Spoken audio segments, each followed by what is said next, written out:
Folter. Das ist das erste Wort, das uns in den Kopf schießt, wenn wir an das Kinderheim Rübezahl in Holzen denken. Keine Kindheit, keine Geborgenheit, nur Schmerz, Dunkelheit und Angst.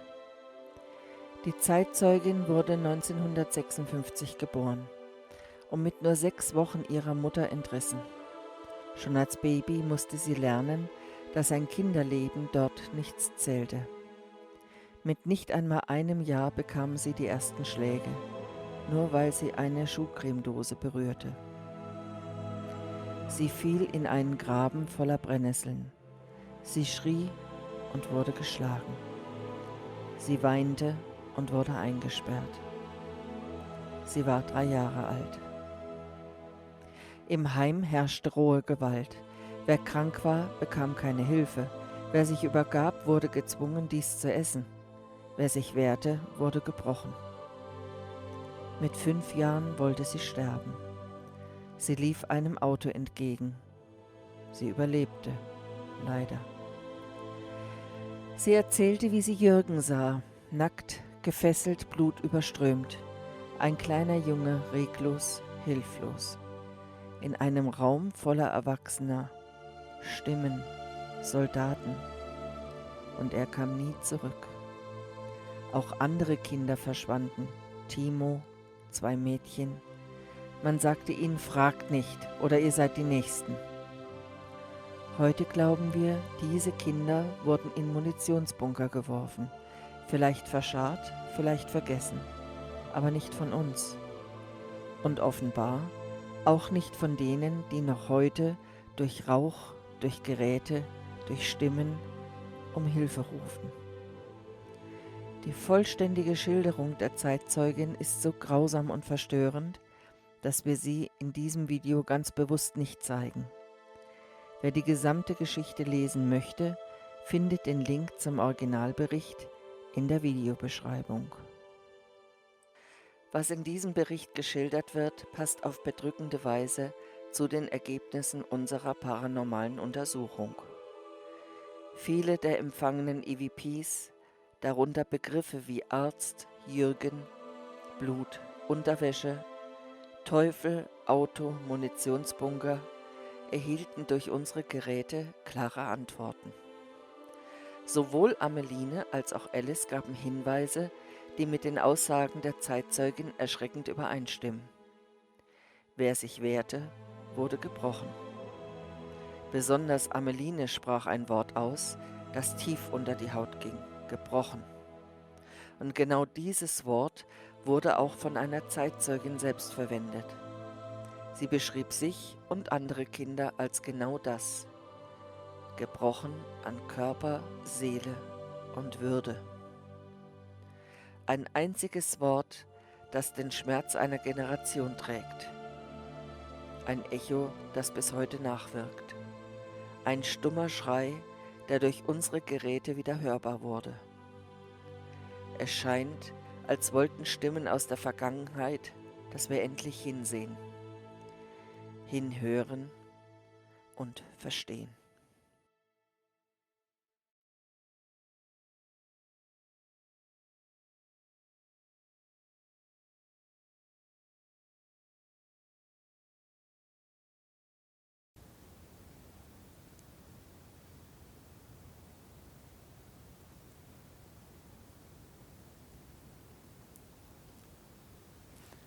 Das klingt teilweise wie Schritte.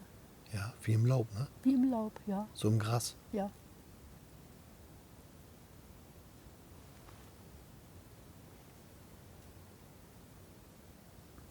Reh, Wildschwein, Fuchs. Hier rechts.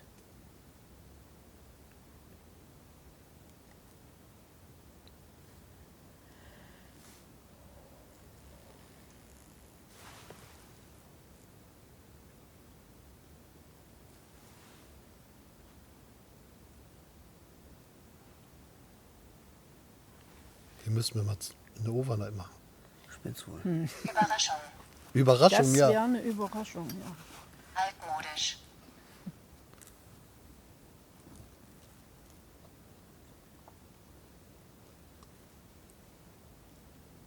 Wisst ihr, dass es noch Überlebende gibt von diesem Kinderheim?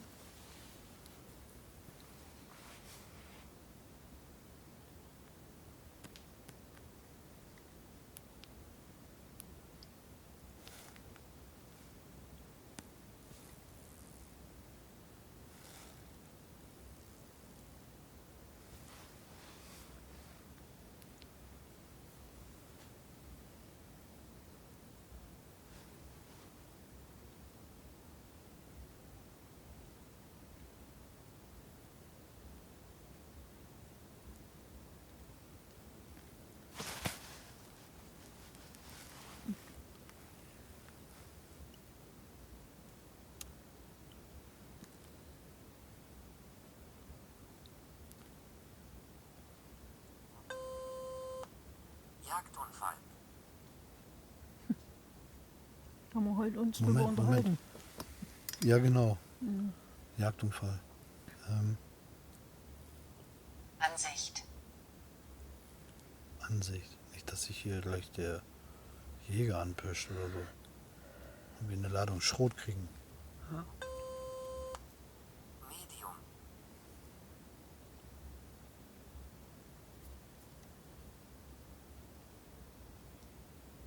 Oft.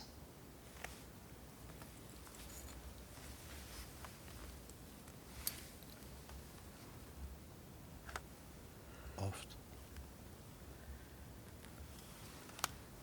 Artikel. Artikel.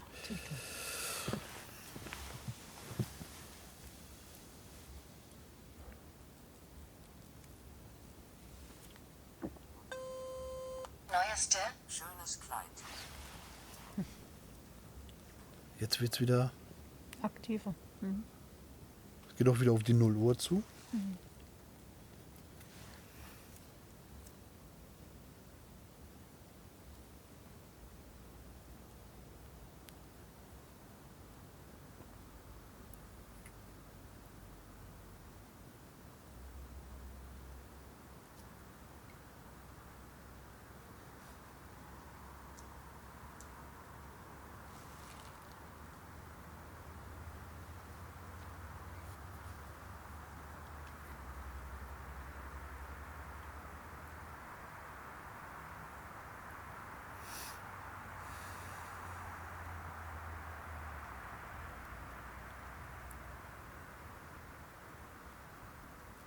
Ich sehe hier Blut. Von wem ist das?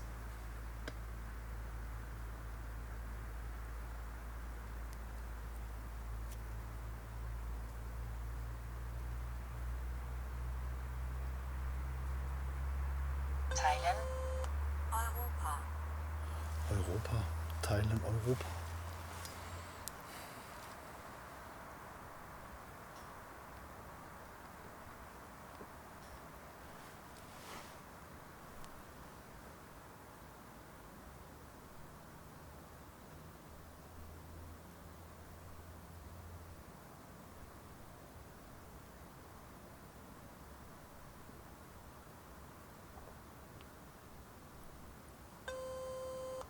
Ich hasse mich.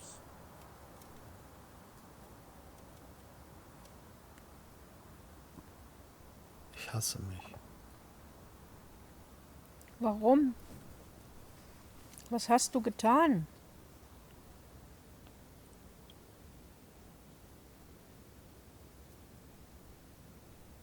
Affäre.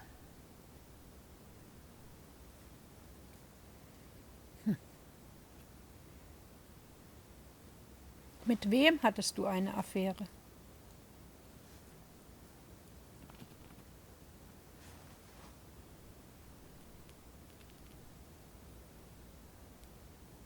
Beschweren. Beschweren? Beschweren. Mordmethode. Mordmethode.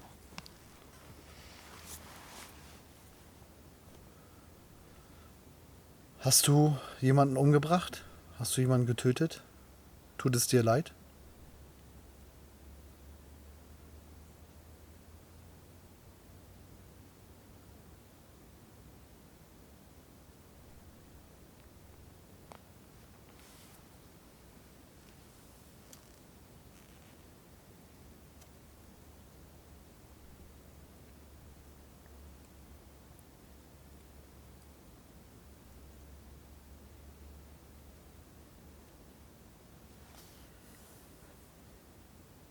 Unterwäsche. Vor der Tür. Vor der Tür. Unterwäsche. Jetzt wissen wir nicht, es hieß ja Körper. Körper. Also da passt jetzt vieles. Also es passt jetzt wieder so Sehr viel sexuell, zusammen, ne? ja, genau. Sexuell, dass sie irgendwo vor der Tür standen. Genau.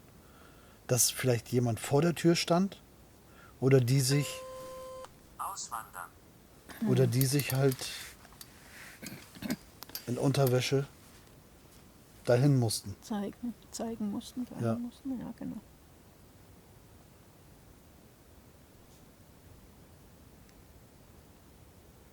Aufrichtig. Aufrichtig. Was ist dann passiert? Unterwäsche, Tür, was ist dann passiert? Was siehst du gerade?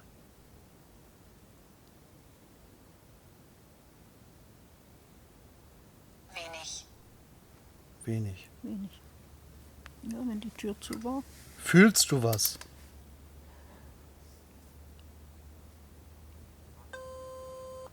Hört auf zu lachen. Vielleicht wurde dabei noch gelacht. Nein, Fanden das kam das schon gut, mal. Das oder? ist, nee, das glaube ich nicht. Nee? Das, nee. Also.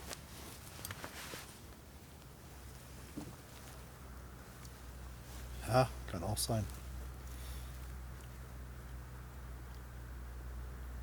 Wie viele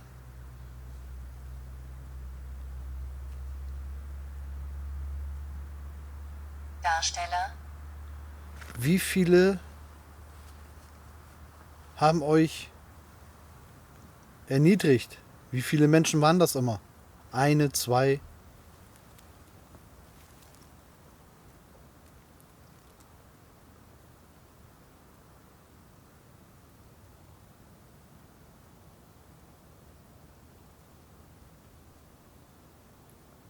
Entwicklung.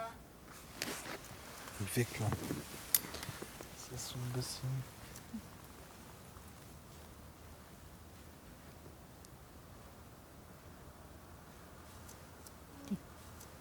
Die Kinder se-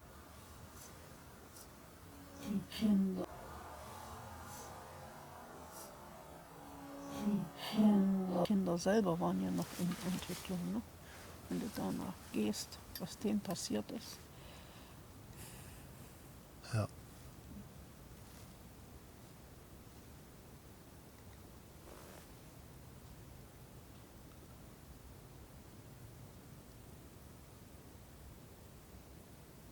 Habt ihr dann, ihr Kinder, habt ihr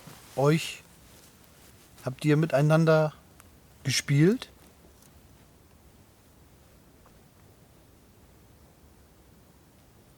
Was war euer Lieblingsspiel?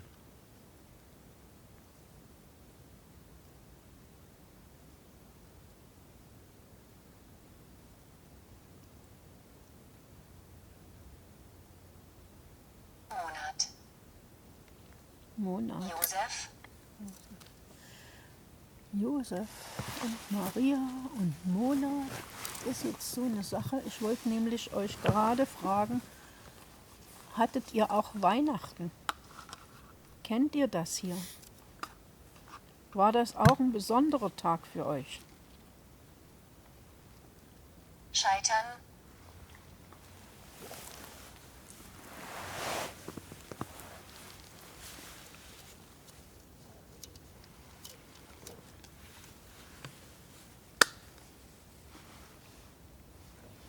Kennt ihr solche Tage?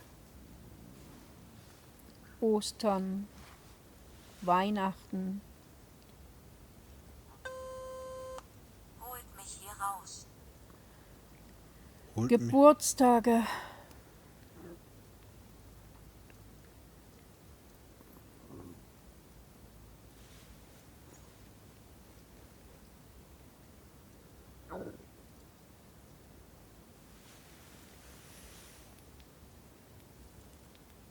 Nehmen. Du sagtest gerade, holt mich hier raus. Wo bist du eingeschlossen? Wo bist du drinne? Kämpfen. Kämpfen. Streifen. Kämpfen, streifen. Streifen, waren Streifen auf deiner Uniform? Also auf deinen Anzug? Auf deinen Klamotten?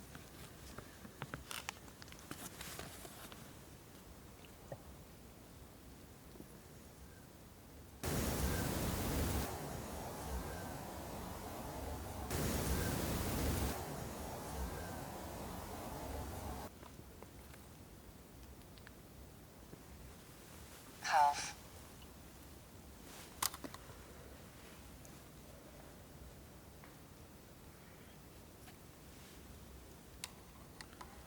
Was? Was könnt ihr mir sagen über Hasenjagd?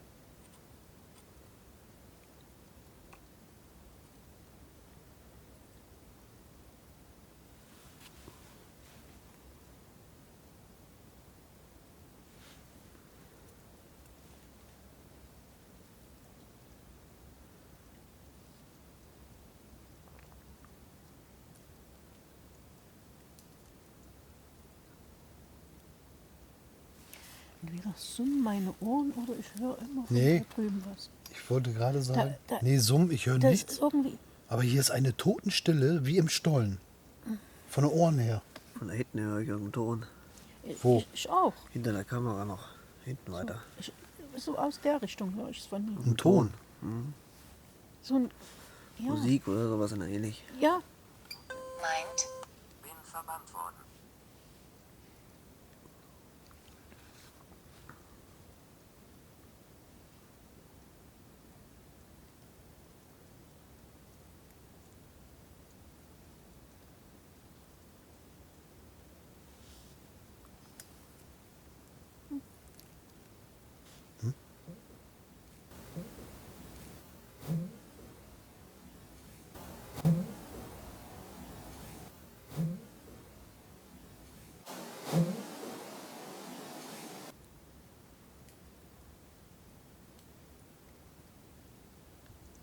als wenn von weiter weg Ja. was kommt. Musik oder irgendwo, als ich weiß auch nicht, das so.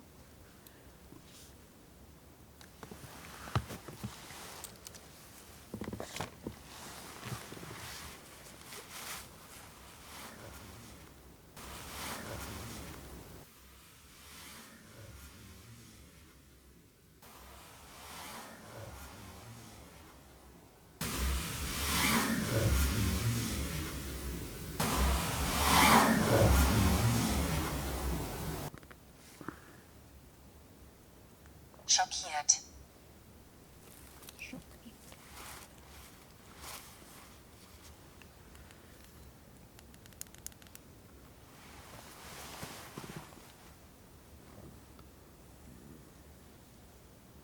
Könnt ihr uns einen Gegenstand sagen von dem, was hier vor uns steht?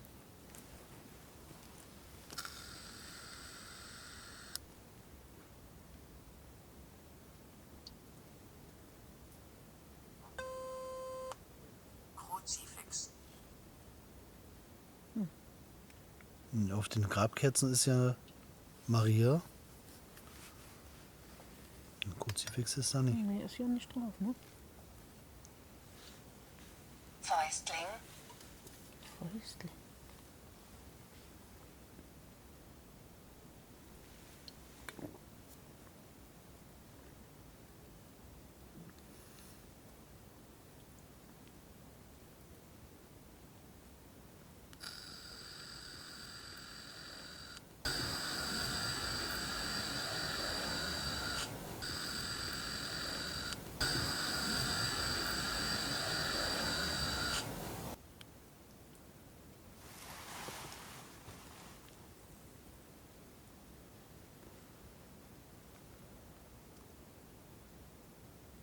Könnt ihr euch mal bitte irgendwo hier bemerkbar machen? Nah. Na, Na? da unten. Da unten. Da unten. Da unten. Da unten. Kannst du mal vielleicht den Teddy bewegen? Oder eine Kerze ausmachen?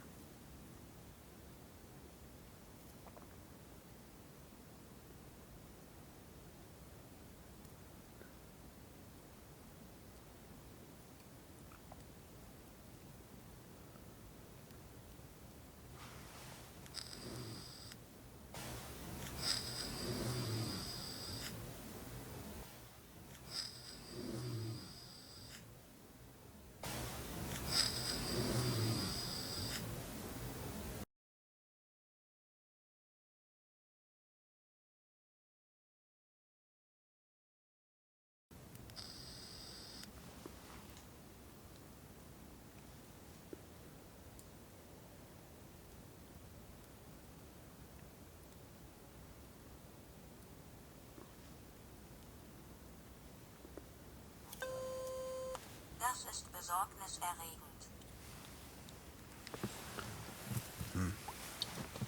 Es ist ein bisschen... Ich finde... Ich hätte jetzt gedacht, so ein bisschen, weißt du, intensiver. Gut, wir wissen aber auch, dass viele von diesen Kindern noch leben. Ja. Spieler, Spieler. Gezwungen worden. Gezwungen worden.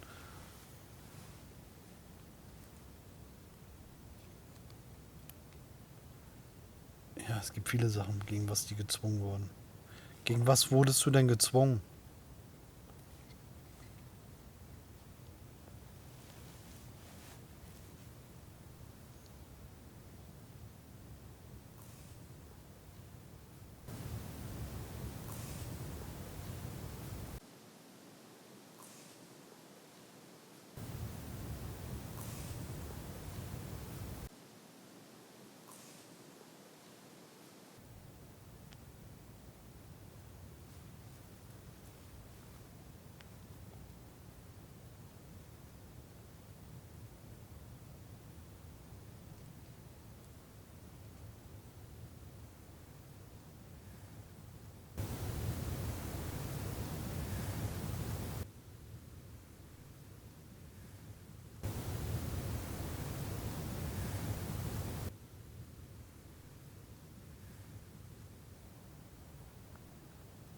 Wir werden auch bald gehen.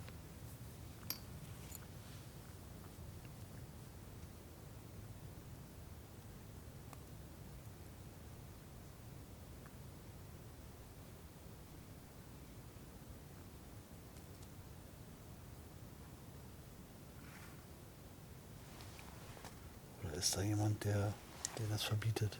Wieder. Nicht. Bibliothek, Nicht. kommt aus. Kommt aus. Nicht. Ich habe ja gesagt, dass wir bald gehen. Nicht. Bibliothek kommt aus.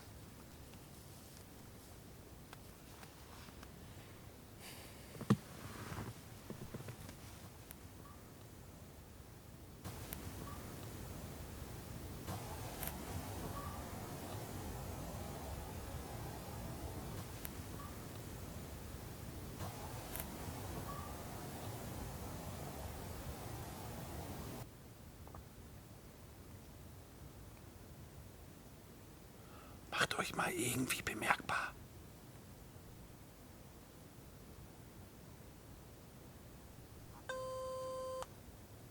Veronika. Hallo?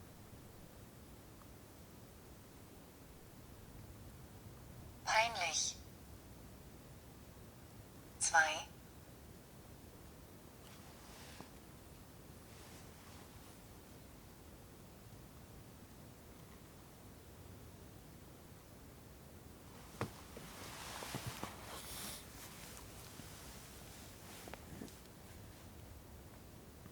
gesund. Schwör, Was war das letzte? Gesund. Und? Geschwür. Schwör.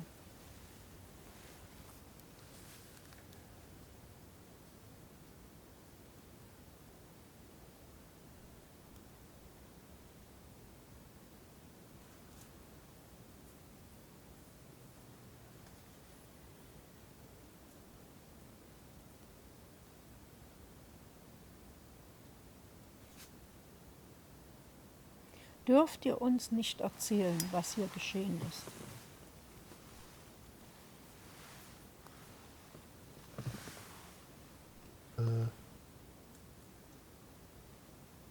insbesondere Das blaue Licht ist aus. Auch wohl, ja. Nee. Ich sehe aber nicht. Nee, oh, das ist die obere Das Kamera. ist die obere. Jämmerlich. Ist jemand an der Kamera hinten von euch?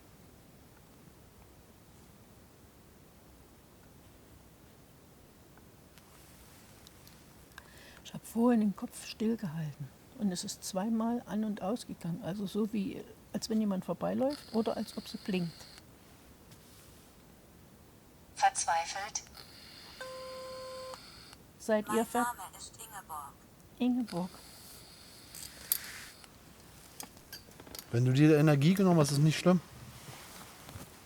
Aber ich wäre nett, wenn du mir das sagen würdest, ob du das auch warst.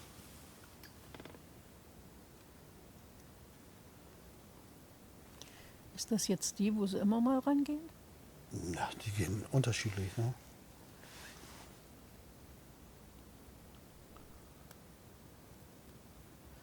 In der Nee, Gärtnerei ja, das war die. und im Hölzernen Sanatorium Richtig. auch. Ja.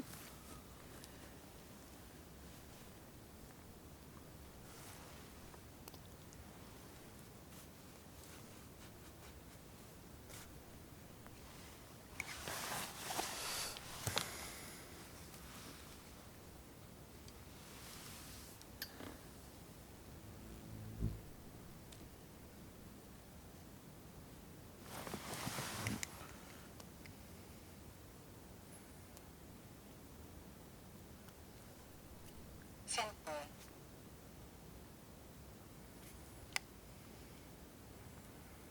Sollen wir was finden?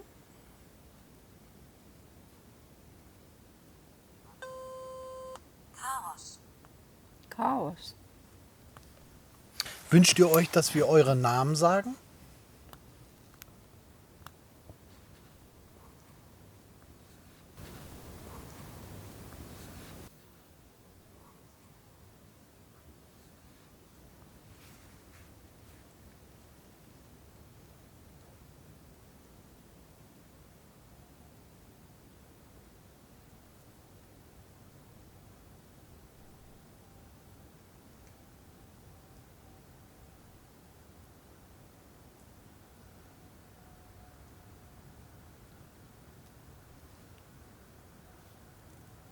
Reinigen.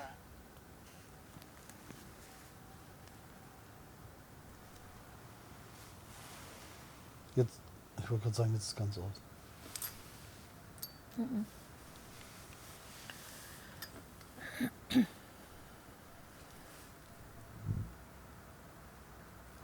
Bekommen. Ich wurde beobachtet. Gekommen und ich wurde beobachtet.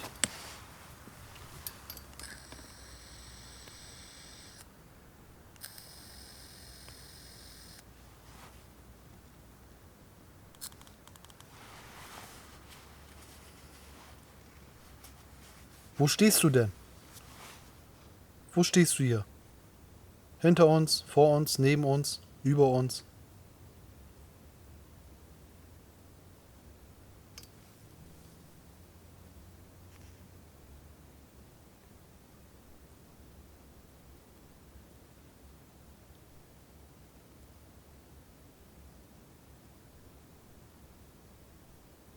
Urteil.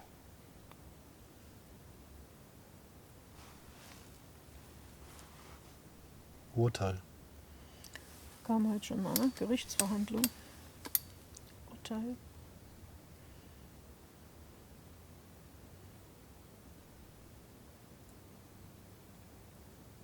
Aber für ein Urteil brauchen wir noch mehr Beweise, ne?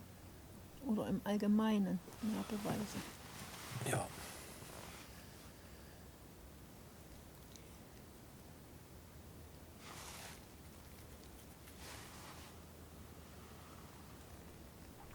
Wir werden gleich aufbrechen. Fraktion.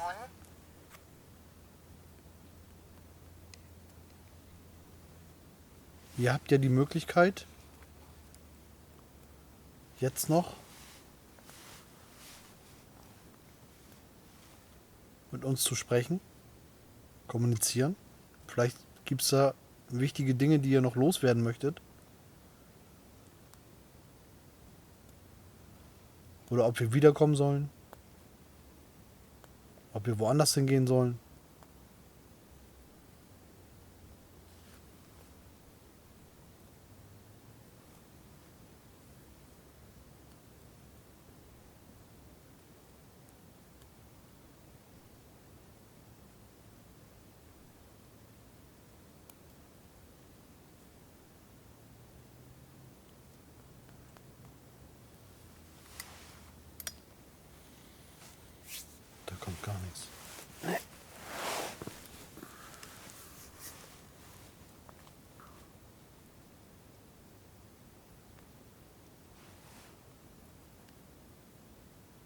Treiber. Treiber. Ich starb in Ketten. Ich starb in Ketten.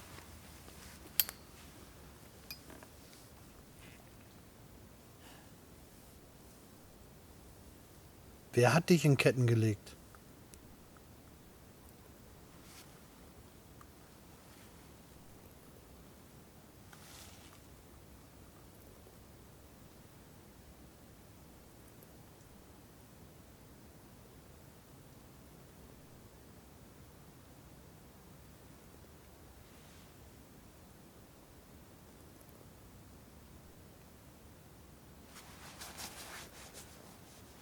Ich habe so das Gefühl, sie spricht über die Kriegszeit und sie mehr Richtung das Thema Kinder.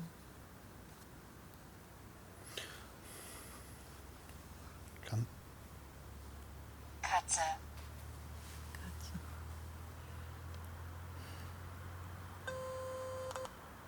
Schicken. Schicken.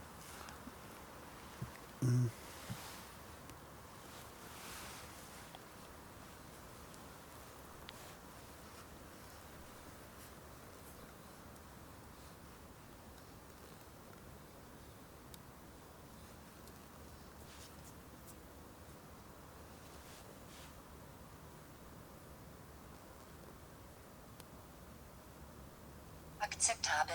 Akzeptabel. Schulherrin. Schullehrerin, ich würde sagen, Ameline Alice machen wir jetzt mal aus.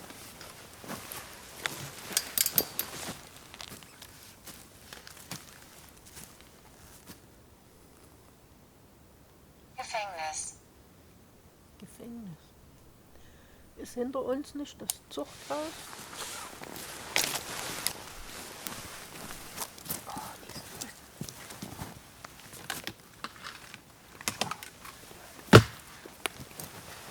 So.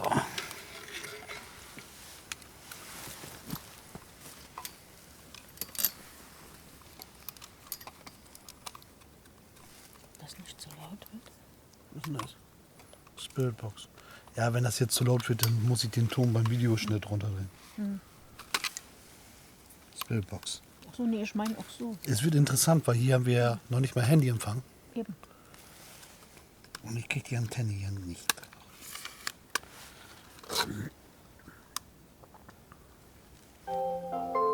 FM Mode.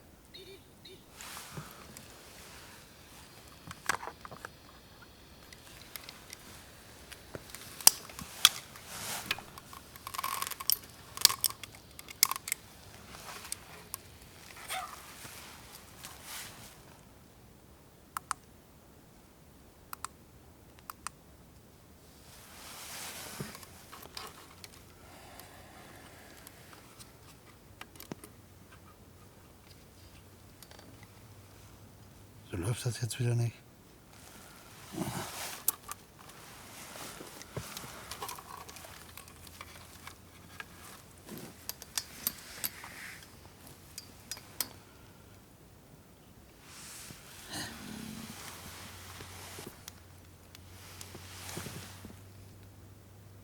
Was macht denn das da? Vorsicht.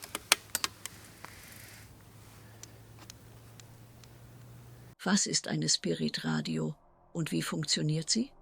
Die Spiritradio, auch bekannt als Ghostbox, ist ein Gerät zur Kommunikation mit dem Jenseits. Sie scannt ständig Radiokanäle in sehr kurzen Intervallen, entweder vorwärts oder rückwärts. Dabei entsteht ein Mix aus Rauschen, Störgeräuschen und einzelnen Wortfetzen. Der paranormale Gedanke dahinter: Es wird vermutet, dass Geister oder andere Wesen in der Lage sind, dieses akustische Chaos gezielt zu beeinflussen, um Botschaften zu übermitteln. Wenn also auf eine konkrete Frage eine klare, passende Antwort erfolgt, mitten im Rauschen, wird das als möglicher paranormaler Kontakt gedeutet. Wie treffsicher ist die Spiritradio? Die Genauigkeit hängt vom Ort, der Umgebung und der Energie ab. Aber wenn Namen, Antworten oder ganze Sätze kommen, die zur gestellten Frage passen, wird es spannend, vor allem, wenn sich das mehrfach wiederholt. Manche Aussagen treffen sogar, emotionale oder persönliche Themen, und das ohne jeden offensichtlichen Zusammenhang mit Radiosendern. Warum sind solche Aussagen schwer zu fälschen? Die Frequenzen wechseln so schnell, dass es extrem unwahrscheinlich ist, dass zusammenhängende Sätze zufällig entstehen. Vor allem in Radiosendern werden grundsätzlich keine Schimpfwörter, Beleidigungen oder bedrohlichen Aussagen gesendet. Solche Inhalte sind gesetzlich verboten. Wenn also genau solche Aussagen über die Spirit Radio kommen, zum Beispiel Flüche, persönliche Beleidigungen oder sogar Drohungen, kann das nicht aus einem echten Radiosignal stammen. Und in unserem Fall war ohnehin kein Empfang möglich. Weder Handyempfang noch Internet, nicht einmal ein Notrufsignal war verfügbar. Das heißt, es konnten gar keine Radiosender durchkommen. Fazit: Was wie reines Rauschen klingt, wird manchmal zu einer deutlichen Botschaft. Ob Zufall oder echtes paranormales Phänomen. Die Spirit Radio bleibt ein faszinierendes Werkzeug, das Fragen aufwirft, die uns oft mehr Gänsehaut als Antworten liefern.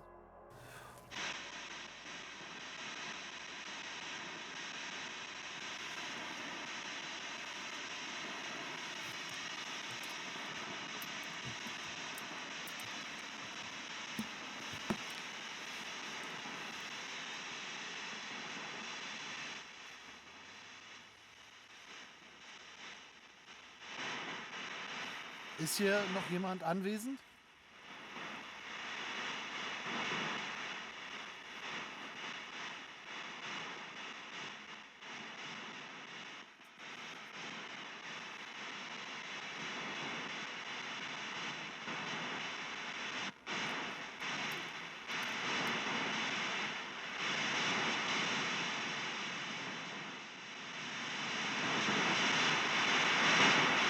Wer ist noch hier?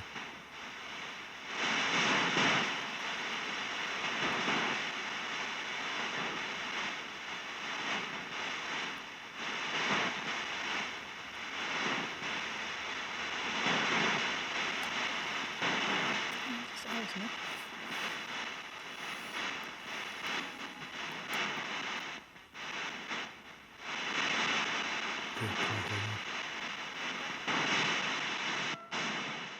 Wer ist noch hier?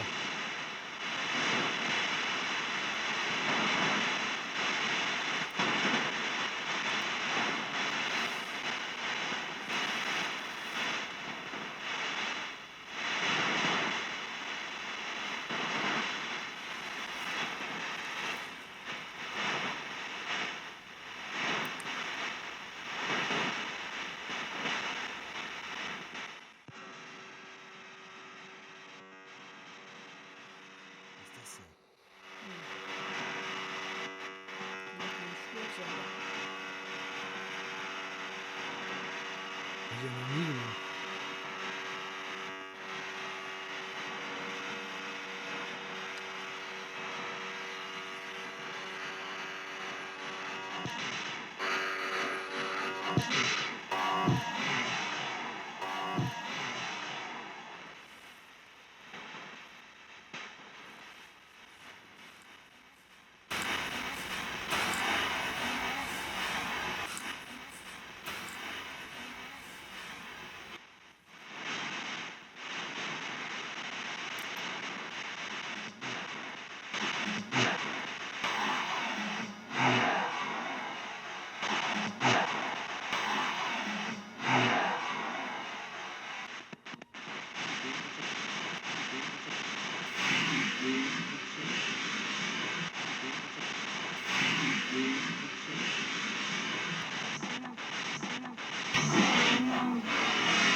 Sag uns deinen Namen bitte.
Sag uns deinen Namen bitte.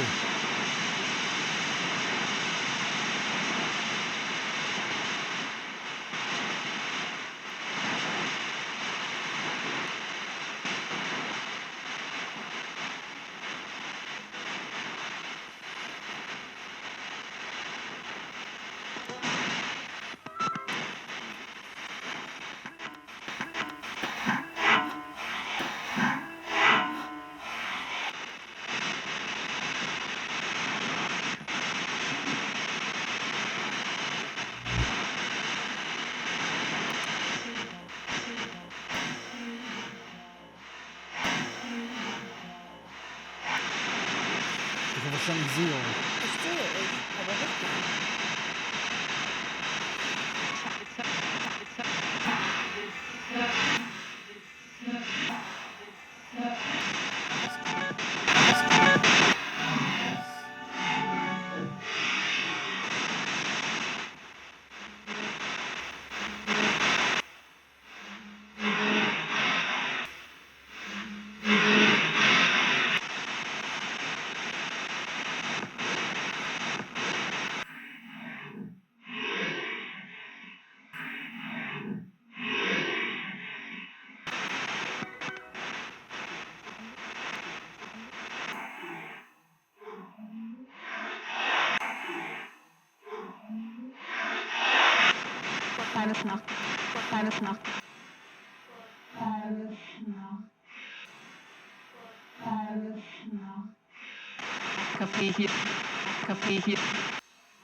Hilfe?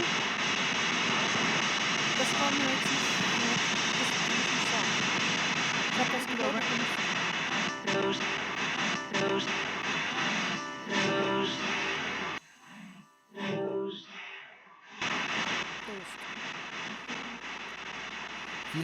Wie hieß das Kinderheim hier?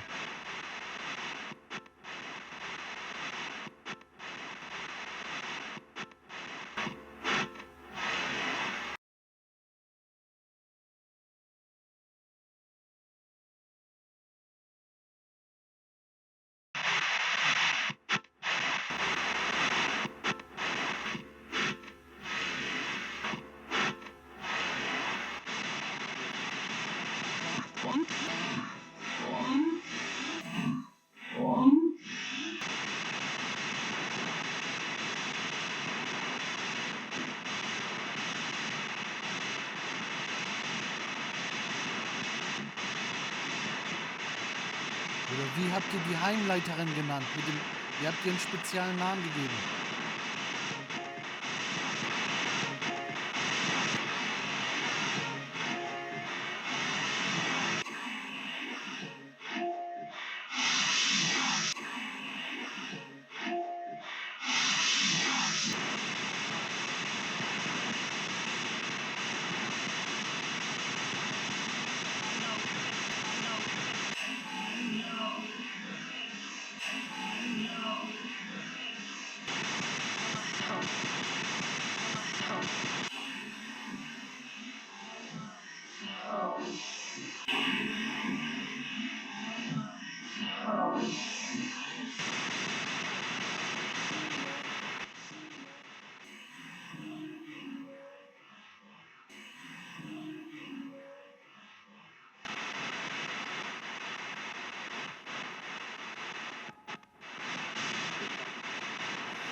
Radiosender am Schnelldurchlauf.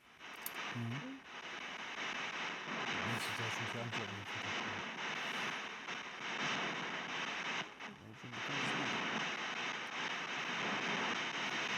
Waren hier Zwangsarbeiter?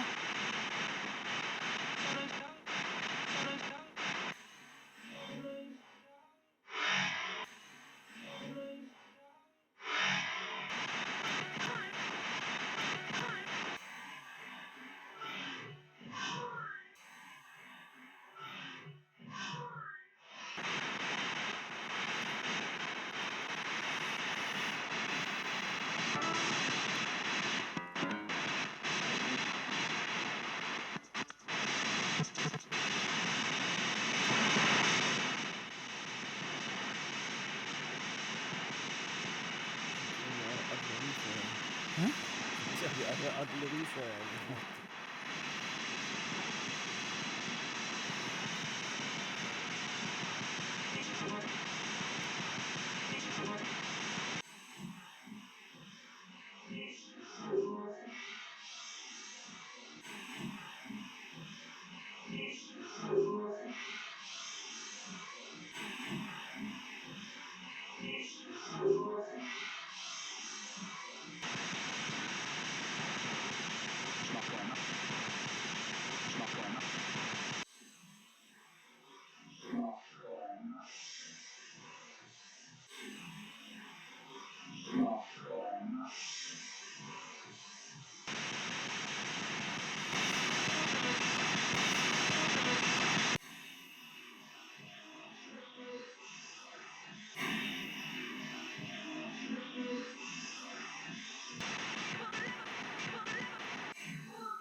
Wie hieß denn der Junge, der geblutet hat?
Oder kannst du einen Namen von uns sagen? Kannst du mir den Namen von ihm sagen?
hier keinen Empfang, weißt du?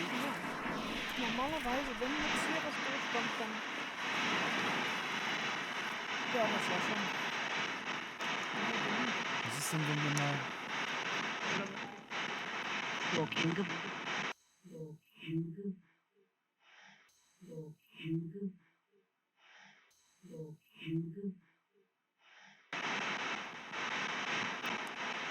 AM mode. Bluetooth mode. Line in mode.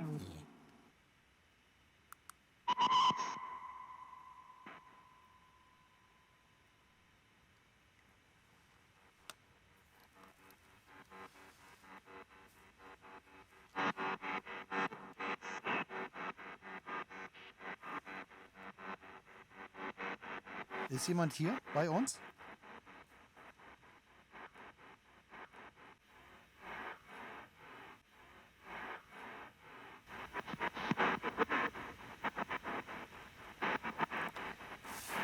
Da war eine EVP, garantiert.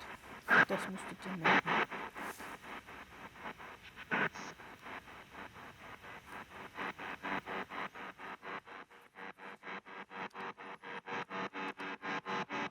Was ist jetzt denn?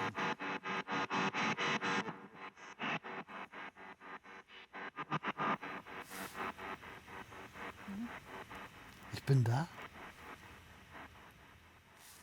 Wer ist denn da? Wie ist denn dein Name?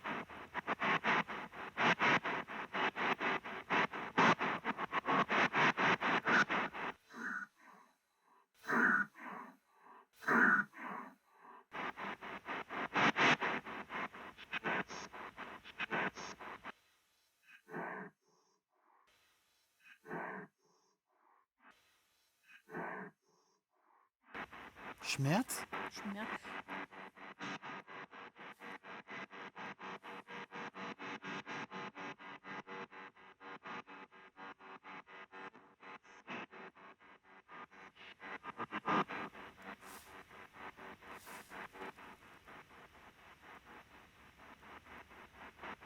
Kannst du uns sehen?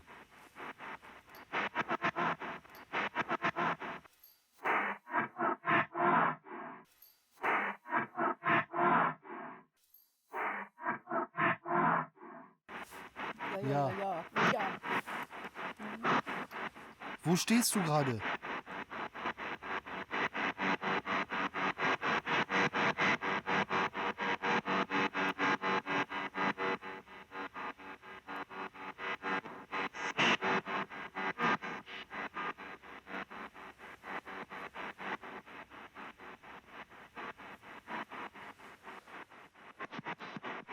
Warst du ein Zwangsarbeiter?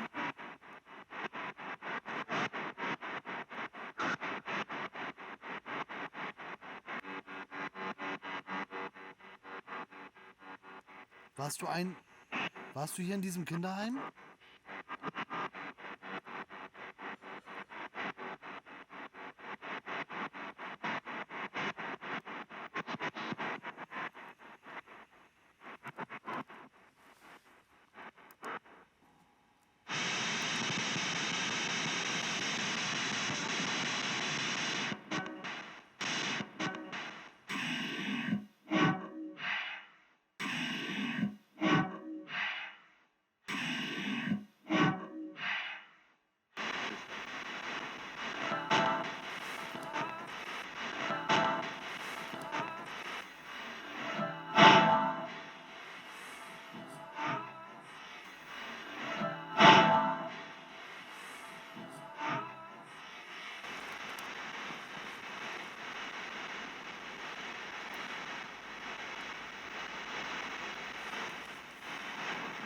War das jetzt eine Motte oder hat er geblinkt? Björn, hast du was gesehen?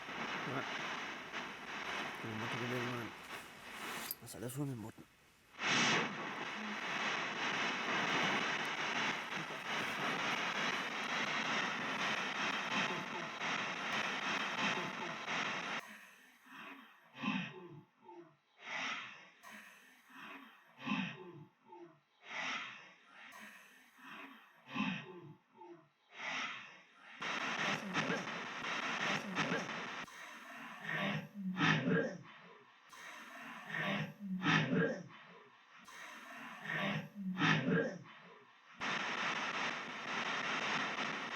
ausschlägt, das siehst du durch.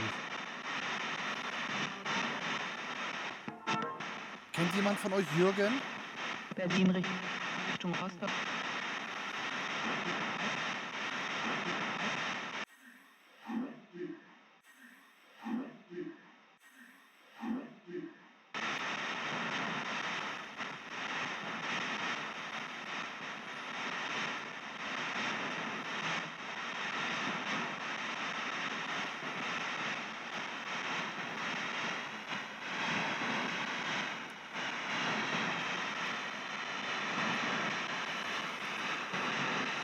Mal ist da, dann ist wieder weg.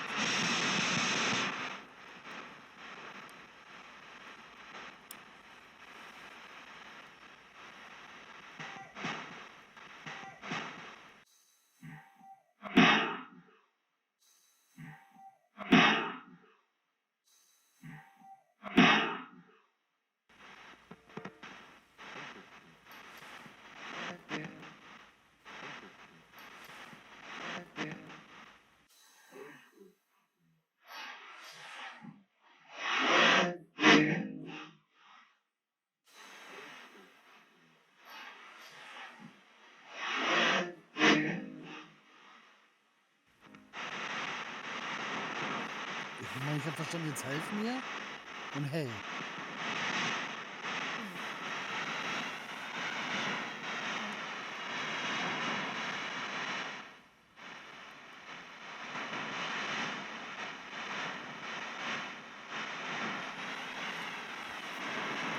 Könnt ihr mal bitte einen Namen sagen?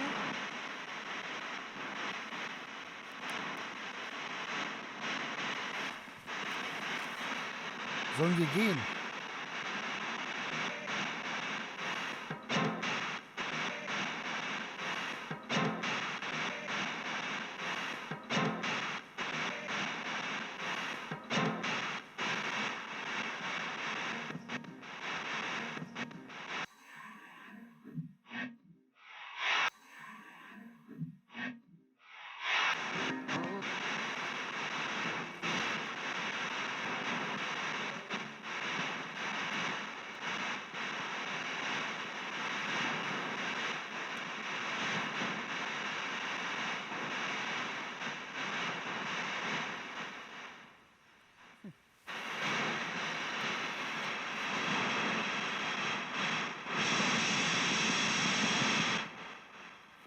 Das ist komisch hier echt.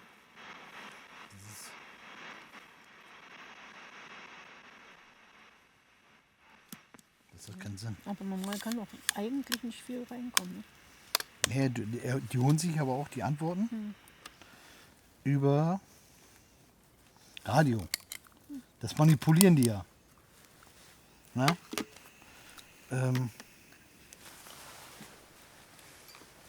Nur wenn das Radio nichts bringen kann. Ja, dann vielleicht. Es wird ja gesagt, auch über das Rauschen, dass das was bringen soll. Ne? Weiß ich nicht.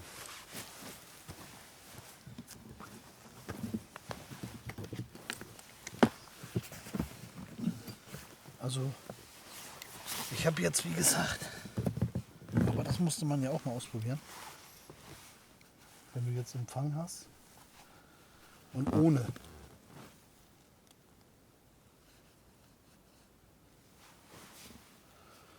Ich mache mal eben kurz Kontrolle, nochmal Kamera.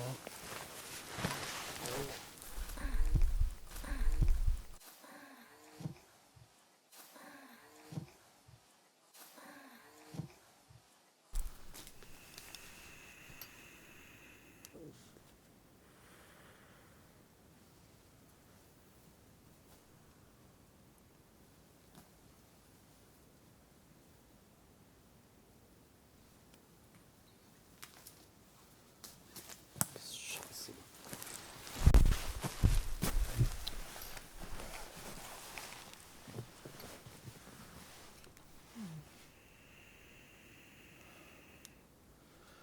Weiß ich jetzt nicht.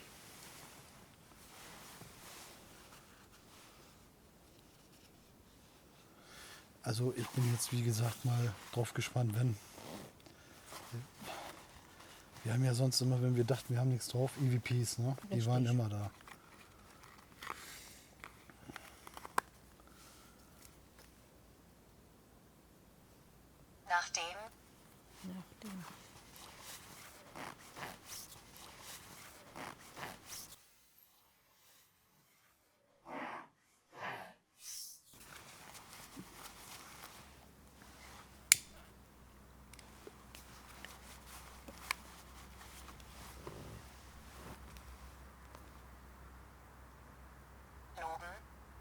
oben.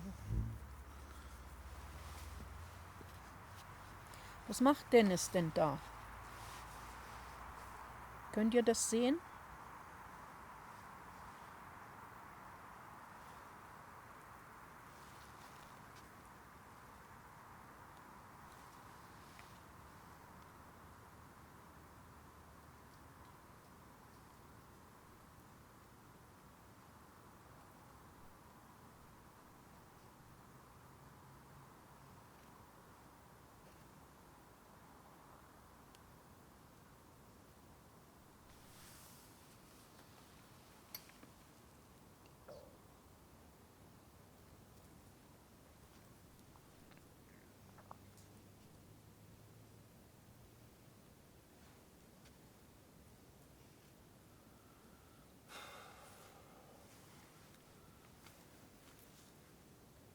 Gehäuse.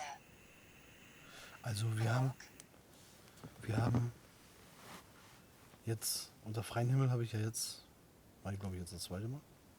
Ja gut, der Hexenstein war auch.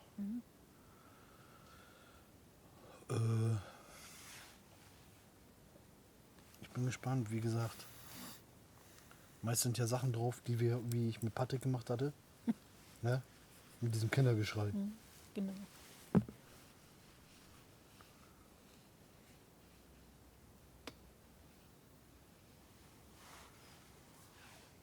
Ja, ich denke schon, dass wir ein paar IWBs relativ am Anfang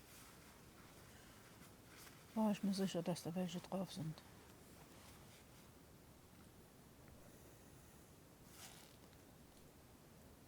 Und wie gesagt, vorhin ab und zu dieses Gefühl, als wirst du von hier beobachtet. Aus dieser Richtung.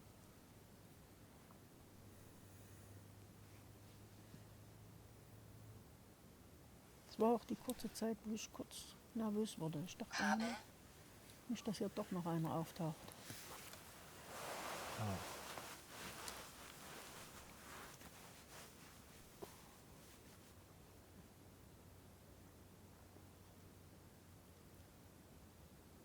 Lag.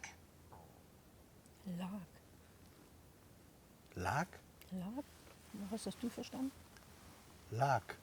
Lag, also wie liegen. Er hat Ja, gelegen, er hat lag. gelegt. Ja, ja, genau. Ja.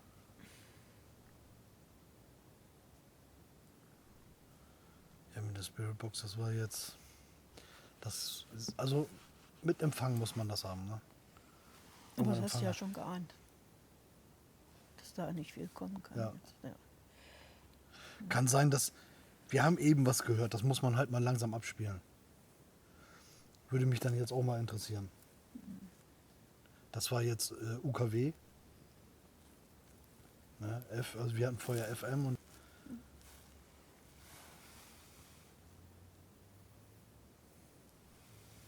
Das war ja, was wir jetzt auch noch sagen. Rosi, du kannst das ja mal eben. Das haben wir nämlich vorhin noch nicht erwähnt. Gelingen. Gelingen. Was meinst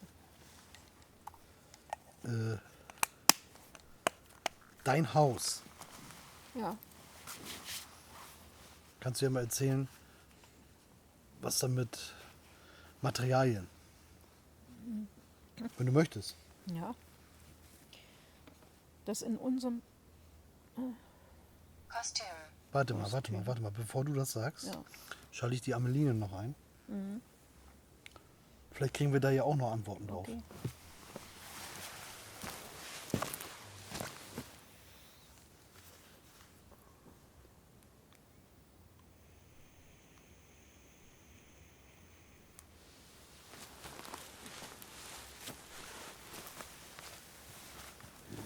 Hedda. Ja, einige wissen ja schon, dass bei uns im Haus auch immer Aktivitäten stattfinden Bisschen lauter bitte. und die Aktivitäten eigentlich nicht regelmäßig sind.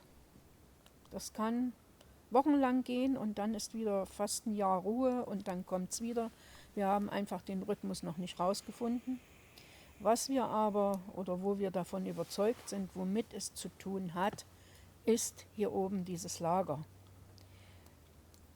Das Haus wurde in den Mitte der 20er Jahre erbaut, wurde dann aber verkauft. Und dieser neue Besitzer, der hat sich dann von hier oben, als hier alles geräumt wurde und zunichte gemacht wurde, dass nichts mehr steht und zu erkennen ist er mit hier hoch bearbeiten und hat sich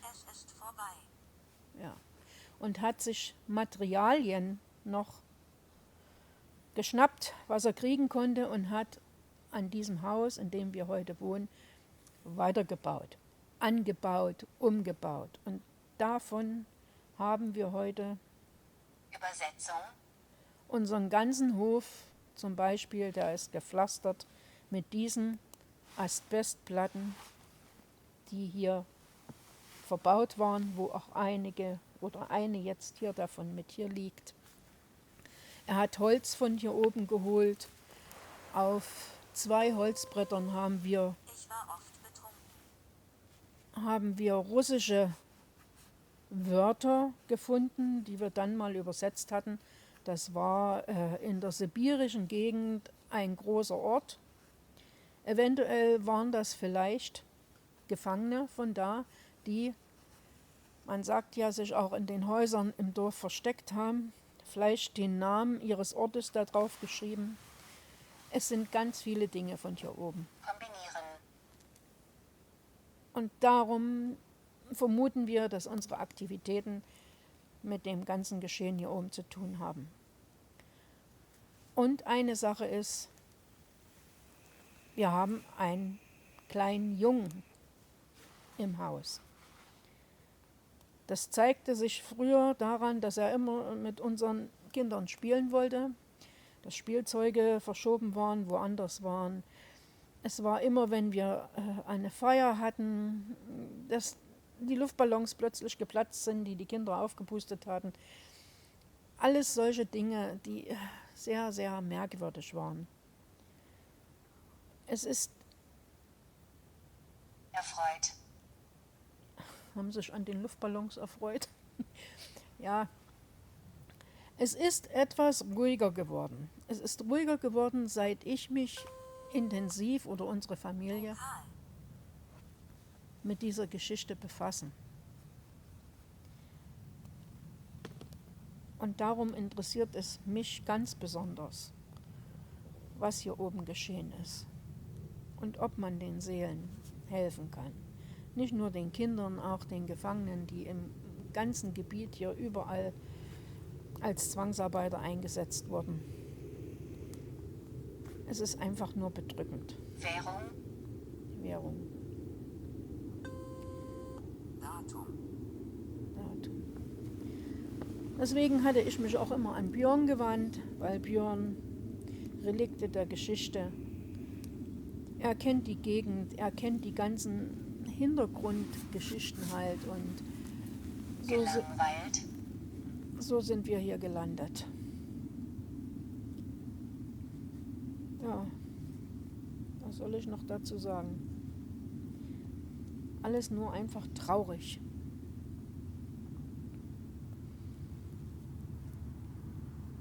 Entscheiden.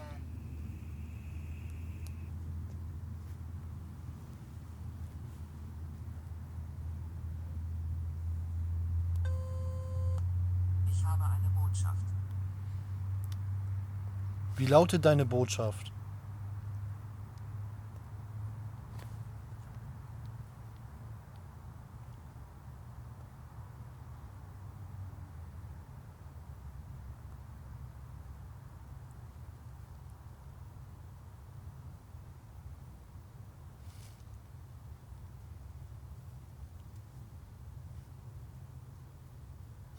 Meinst du, ob der Junge noch bei dir ist? Wir wissen es nicht. Vielleicht ist er so ruhig, weil er sich versteckt? Fühlt sich da geborgen, Sicherheit? Mein Name ist Jakobus. Jakobus. Fühlt sich in Sicherheit und macht sich halt deswegen da nicht aufmerksam, weil er Angst hat, dass er dann vertrieben wird. Weisen. Beweisen. Es gab hier schon auch andere Ermittler, die wirklich auch gesagt haben, er hat sich bewusst eine Familie ausgesucht mit Kindern. Weil die wissen, Bei uns wie waren 5 Kinder zu Hause und es war immer Trubel, es war immer Hektik, es war auch immer schön. Die haben auch Blödsinn gemacht, wie jedes Kind. Und Stiefel. Stiefel. Vibrationen. Die ganzen Namen sind bestimmt auch in dem Buch drin, wo die Skizzen drin sind, Ja, würde ich mal sagen. okay. Namen von? Was sie gesagt hat, die ganzen Namen jetzt, diese Ach so. rausgespuckt hat. Dass die in dem Buch drin sind, wo die Skizzen drin sind. Ach, die hier Kinder waren. Bei den Zwangsarbeitern. Ach, bei den Zwangsarbeitern, okay. Wobei ich oder wir immer der Meinung waren, es war kein deutsches Kind.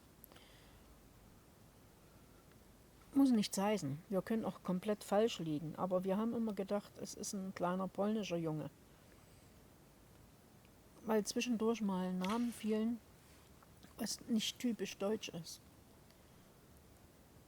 Und wir haben mal so Namen aufgezählt, verschiedene Namen von damals, die so aktuell waren. Und da war Paul dabei und wir haben eben auch Paul gesagt und danach kam prompt die Antwort Pavel. Sonntag. Das ist morgen, ja. Ja, Wie ist das denn? War das jetzt bei euch gewesen? Da hat doch jemand mit jemandem immer gespielt. Oder war das jetzt? gespielt. Ja. Ah, ich glaube, das war von Jule. Nee, das. Weißt du, was ich meine? Na, Jule hat Ich sitze dir im Nacken. wem?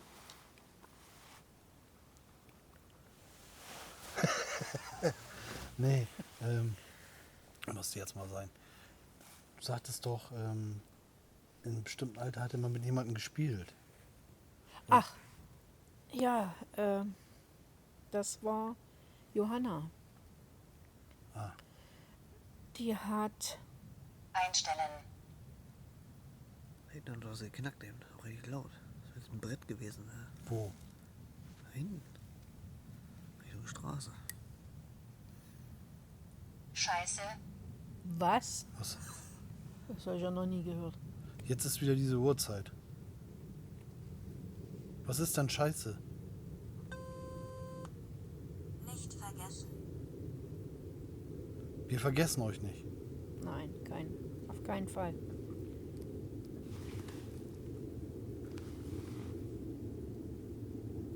Ich werde aber nochmal das Gebet sprechen. Ach, wolltest du das mit dem Kind noch eben zu Ende erzählen? Ach so, ja, in der Verwandtschaft. Wie jedes kleine Kind, die meisten haben imaginäre Freunde, mit denen sie spielen, mit denen sie reden. Das ist so, als wenn man eine Puppe hat, man spricht mit der. Und dieses Kind aus unserer Familie halt hatte zu 100% einen imaginären Freund, den sie auch einen Namen gegeben hat.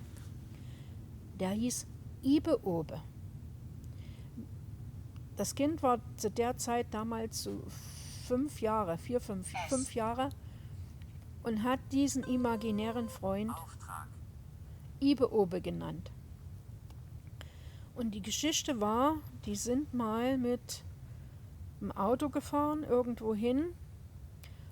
Und es war sehr warm im Auto und einer von den Eltern macht das Fenster runter und das Kind fängt dann plötzlich an zu weinen und sagt, Ibe-Obe ist gerade aus dem Fenster gefallen.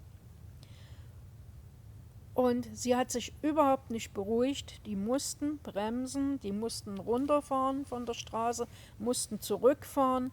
Und dieses Kind hat genau an der Stelle gesagt, hier liegt Ibe-Obe. Wie kann ein 4-, 5-jähriges Kind die Strecke wiedererkennen beim Zurückfahren, genau dort, wo sie angefangen hat zu weinen und gesagt hat, hier ist er rausgefallen. Das war eine ganz merkwürdige Geschichte. Und später dann war Ibe-Obe plötzlich weg. Etwas. und sie hat gesagt, er ist auf dem Dachboden verschwunden. Nur das Haus hatte keinen Dachboden. Stopp. Es kam Gefahr und zweimal etwas.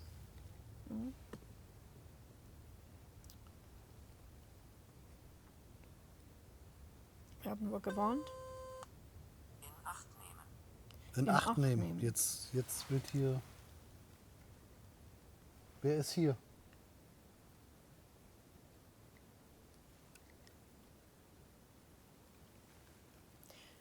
Noch was anderes. Wer Interesse hat, googelt mal den Namen Ibe Obe. Ich sage jetzt nichts, was es bedeutet. Aber selbst das kann ein Kind in dem Alter nicht wissen. Nur mal so. Ah, ich fand das auch, wo du mir das erzählt hast, das ist schon... Kopfschmerzen. Das heißt ja, dass sie so von 3 bis 5... 5, so ungefähr, Ja. ja, dann lässt es langsam nach.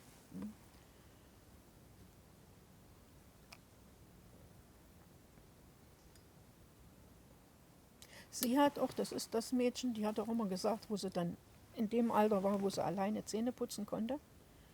Und sie ist abends alleine ins Bad gegangen zum Zähneputzen, die dann gesagt hat, ich möchte das nicht mehr, es steht immer jemand, der mir zuguckt, hinter mir. Das war auch so eine Geschichte. Die wollte dann plötzlich nicht mehr alleine Zähne putzen gehen.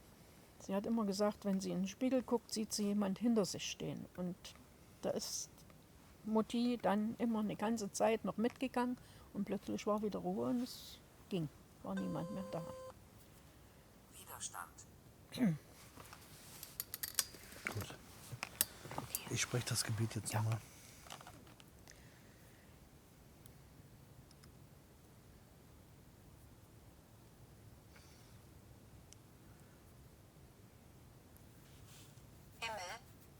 Himmel, Himmel, Himmel. gütiger Gott, erbarme dich der Seelen, die in Dunkelheit wandeln, die den Weg verloren haben und nach deinem Licht suchen. Führe sie mit deiner Liebe, tröste sie mit deiner Gnade und schenke ihnen Frieden in deiner Gegenwart.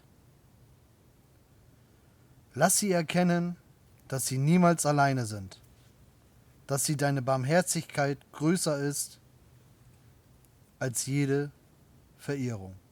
Amen. Amen. Und Schuh, Schuh.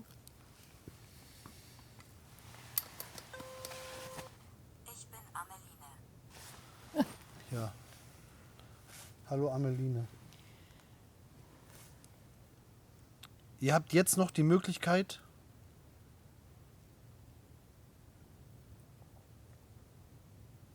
hier uns was mitzuteilen oder dem Menschen was mitzuteilen oder ob wir vielleicht wiederkommen sollen. Energie,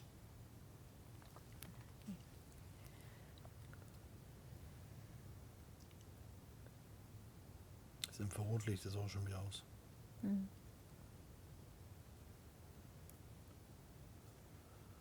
Wir werden die Geschenke, die wir mitgebracht haben, die werden wir hier lassen.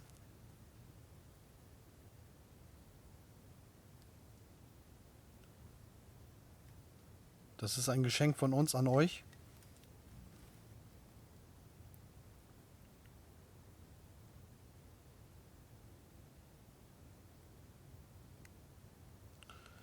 Und ich würde sagen, dass wir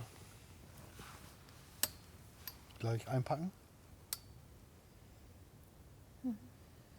Minderheit, Und dass wir uns dann Ertrag, Minderheit, und dass wir uns, wenn wir unten sind, nochmal den, den Abräuchern, Spruch ja.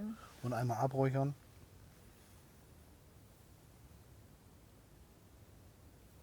Ich filme das dann gleich auch nochmal. Den Spruch würde ich vielleicht sogar schon hier oben sagen.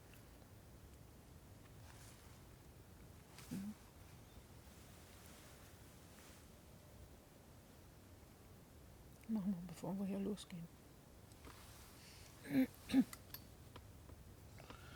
Jetzt wird es nämlich richtig brutal. Jetzt müssen wir die Taschenlampe anmachen und hier sind Mücken ohne Ende. Das wird gleich wirklich, ich weiß jetzt schon, Methode. aber Moment mal, ich habe noch eine Idee. Wie wir eventuell die, ich will das mal eben ausprobieren.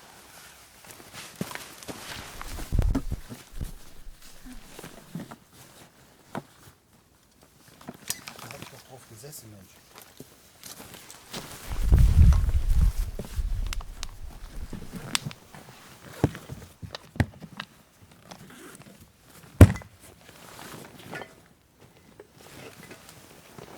Vielleicht können wir die hier hinlocken.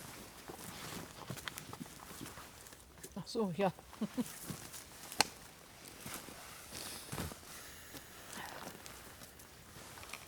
Setzung. Ich habe ja jetzt gleich, wenn ich nach Rosi komme, werde ich direkt meine Videodateien, ich habe extra eine externe Festplatte mitgebracht, einmal schnell noch von den Speicherkarten da drauf sichern, damit mir das wie von der Erichsburg nicht nochmal passiert. Weil ich habe ja jetzt das, was ich noch hatte, alles an Videomaterial, das habe ich mitgebracht, das habe ich jetzt alles Rosi gegeben. Wir haben uns die Will-Kameras angeguckt und haben gleich prompt zwei Zwei schöne wunderschöne. EVPs drauf gehabt. Die haben wir so direkt über den Laptop gehört. Was genau gesagt wurde, es gibt 3, Heißhunger. Heißhunger. da liegt Schokolade. Geht hin, nehmt's euch.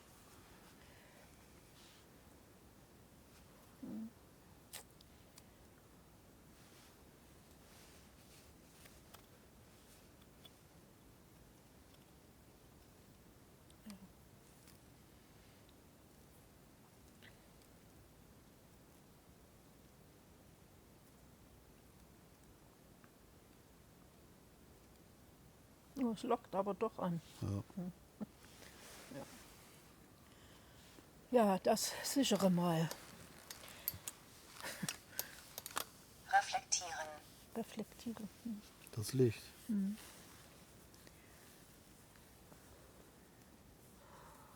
das ist schon so merkwürdig. Das, aber zweimal am gleichen Ort, ne? Und das ist schon merkwürdig, muss ich Ja. sagen.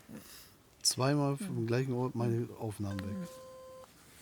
Milliarde. Und ich glaube, da war richtig Potenzial drin. Zum Glück hat Rosi ja noch die Aufnahme von der Endsitzung, die Ja. wir nachher machen, die Hauptsitzung. Und die war ja spektakulär mit Aradia. Ne? Also das habe ich so auch noch nicht gehabt, die Kommunikation. Das war gut.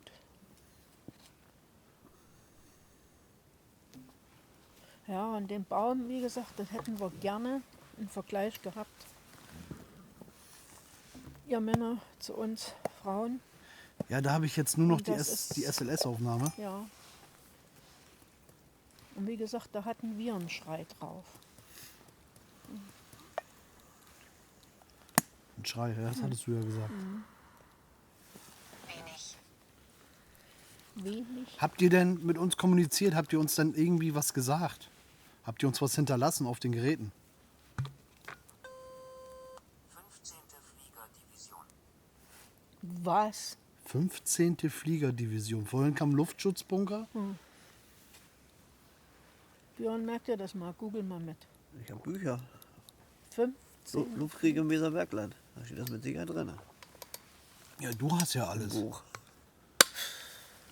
Deswegen kam von noch Bibliothek. Der hat alles. Ja. Kontimodal. Buch heißt Luftkrieg im Weserbergland.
muss doch Licht haben.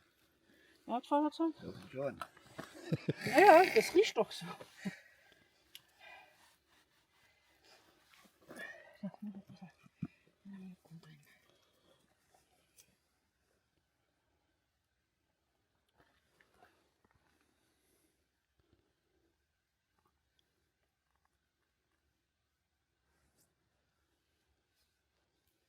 Warum denn was ist? Ja, du musst, Das Björn ist muss einmal, Salbei. nee, der muss den anziehen.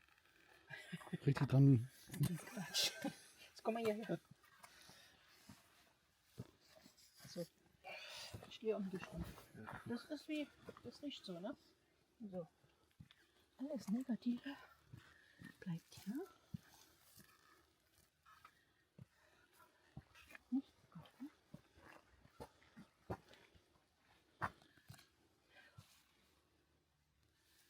Alles bleibt an seinem Ort. Hier, hier. Nur wir gehen fort. Okay.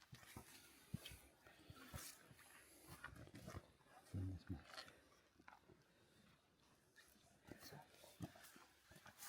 Alles negativ bleibt hier. Alles verschwindet in den Boden.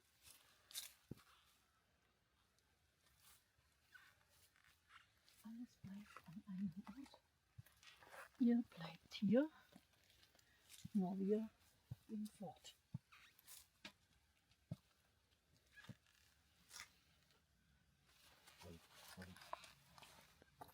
So. Dann mache ich jetzt mal aus.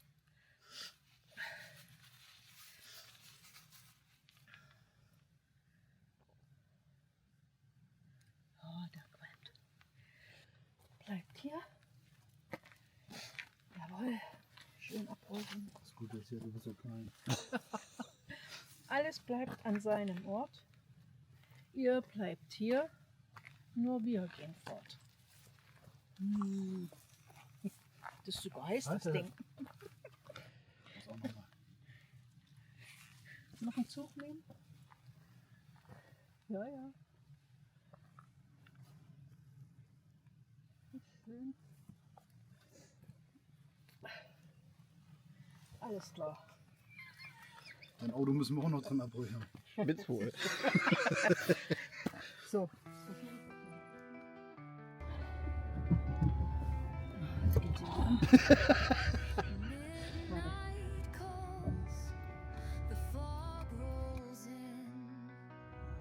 Hier ist doch ein Auto. So, ja, jetzt. Was für ein Auto, ja? Ein Auto.